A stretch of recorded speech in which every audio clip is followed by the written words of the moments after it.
Strategi untuk mendapatkan modal untuk bisnis kalau kamu adalah seorang pemula. Oke. Jadi ini pertanyaan yang kemarin ditanyakan di komunitas Next Level Indonesia. Jadi ada yang nanya gimana caranya kalau kita masih pemula mau bikin bisnis, strategi buat permodalannya seperti apa. Saya paham banyak banget memang, saya sering banget ketemu para pelaku startup, para pelaku UMKM yang memang akhirnya terkendala modal gitu ya. Dan memang strategi permodalan konvensional itu agak susah. Kenapa? Karena kalau kita bicara cari investor, siapa kamu gitu ya? Punya pengalaman apa? Punya track record apa? Portfolionya seperti apa? Udah punya sales penjualan berapa? Asetnya berapa? Oh, banyak banget. Kalau investor tuh pertanyaan macam-macam. Lalu kemudian diminta misalnya laporan keuangannya, proyeksinya bagaimana, lalu kemudian wah segala macamnya ditanya. Kita baru mulai bisnis, baru pertama kali bisnis, masih UMKM, masih startup, ditanya macam-macam, yang ada minder duluan. Oke.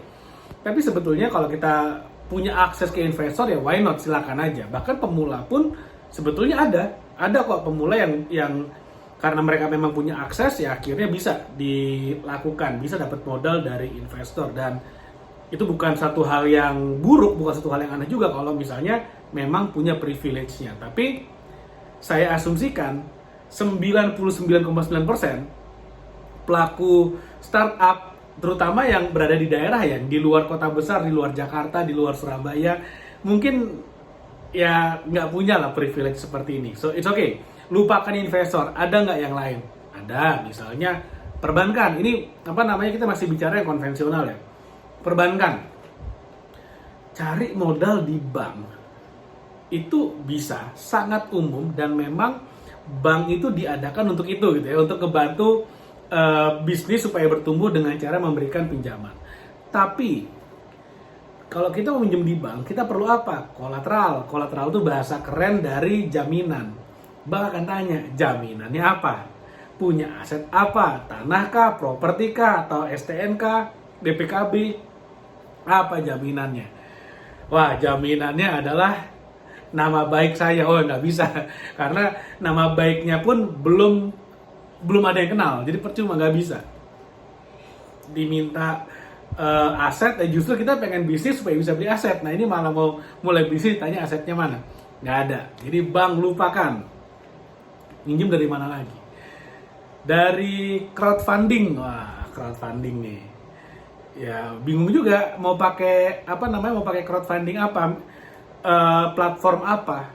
Nggak ada platform crowdfunding atau equity crowdfunding yang mau membiayai startup yang baru mulai. Kalau misalnya udah punya track record, udah punya sales, udah punya penjualan, masih mungkin. Tapi kalau belum, nggak bisa. Nggak ada yang mau. Apalagi go public, wah boro-boro go public, lupakan lah, nggak mungkin. Bahkan bisnis yang udah gede pun nggak banyak juga yang go public di Indonesia. Artinya lupakan. Apalagi sumber pendanaan. Kalau kamu adalah seorang pemula, kalau kamu adalah seorang yang baru mulai bisnis, kalau kamu ini bisnis rintisan pertama, nggak punya pengalaman, dan perlu modal, sayangnya gitu ya, sayangnya perlu modal. Menurut saya, ada dua nih, yang benar-benar bisa diandalkan. Dan saya juga sudah melakukan. Yang pertama, minta dari orang tua. Udah, itu paling benar. Mau diapain juga itu udah paling benar. Minta dari orang tua, minta dari bapak ibu. IMF deh, ibu mertua family. Kenapa? Karena gini, kita pakai logika aja. Bisnis itu sangat berisiko, oke? 9 dari 10 bisnis fail, gagal bertahan. 9 dari 10 bisnis mati. Artinya apa? Ketika seseorang ingin memodali untuk sesuatu yang sangat beresiko dan kemungkinan besar ini gagal, karena ini bisnis, kita ngomong fair aja. Bisnis itu kan kemungkinan besar gagal. Oke? Statistiknya berkata demikian, bukan saya ngada-ngada gitu ya.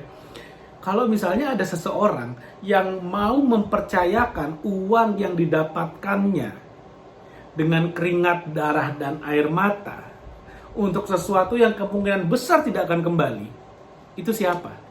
Orang tua. Makanya orang tua disayang, jangan dibantah melulu gitu ya. Nah, orang tua jawabannya, mau nggak mau, suka nggak suka, minjem dari orang tua. Lalu kemudian, waduh, kalau orang tuanya nggak punya duit buat ngemodalin, nah pakai cara yang kedua. Jadi ini buat orang-orang yang tidak punya privilege, di mana orang tuanya pun nggak bisa ngemodalin, nggak bisa minjemin duit. Pakai cara yang kedua. Cara yang kedua apa? Lakukan satu teknik yang namanya pre-order. PO, pre-order. Jadi jualan dulu, baru kemudian bikin barangnya, baru kemudian adakan barangnya. Salah satu contoh yang paling lumrah untuk melakukan hal seperti ini adalah developer properti, di mana mereka biasa jual gambar. Bahkan makin kesini, saya udah makin lihat developer properti udah makin ngaco nih. Ini yang ngaco ya. Dia udah berani jual gambar, udah berani nerima DP, udah berani mulai nerima cicilan DP. Bahkan tanahnya pun belum diamankan. Tanahnya bahkan belum diikat, belum dibeli. Makanya akhirnya beberapa developer duitnya udah nerima, proyeknya nggak ada. Kenapa? Karena tanahnya juga belum dibeli. Bahaya banget. Nah, makanya kita sebagai pembeli harus pinter-pinter ya milih developer ya. Nah, tapi sekarang misalnya gini, contoh apa barang yang ada di sekitar saya ya? Ini deh, handphone deh misalnya. Kamu mau jualan handphone? Anggap aja jualan handphone second gitu ya. Lalu kemudian kamu tawarin dulu ke teman-temanmu. Nih, gue ada handphone nih. Kamu beli barang, dia beli barangnya dulu, bayar ke kamu, baru kamu beli barangnya. Baru kamu beli barangnya ke dia. Itu namanya pre-order. Sesimpel itu. Jadi orang bayar dulu, baru kemudian kita beliin barangnya. Kayak gitu. Nah, itu adalah cara yang paling gampang sebetulnya. Cara yang paling gampang, jadi kita dibiayai oleh customer. Kemarin saya juga ketemu satu orang. Bisnisnya adalah pil untuk menguruskan badan. Pil diet, pil pengurus badan, pil penurun berat badan. Simple. Yang dia lakukan cerdas banget. Dia jualan dulu. Dapat 1000 order. Baru kemudian dia order ke pabrik 3000 botol. Di mana 3000 botol? Itu modalnya adalah 200 botol. Jadi gini, dengan dia menjual 200 botol, dia bisa order 3000 botol. Dia udah jual 1000 botol. Jadi sebenarnya dia udah cuan gede banget baru barangnya di order. Bisa nggak kayak gitu? Ya boleh aja. Selama kita fair sama customer. Fair dalam arti ini pre-order ya. Kita bilang ini pre-order. Barangnya baru ada mungkin 2 minggu lagi atau 1 bulan lagi.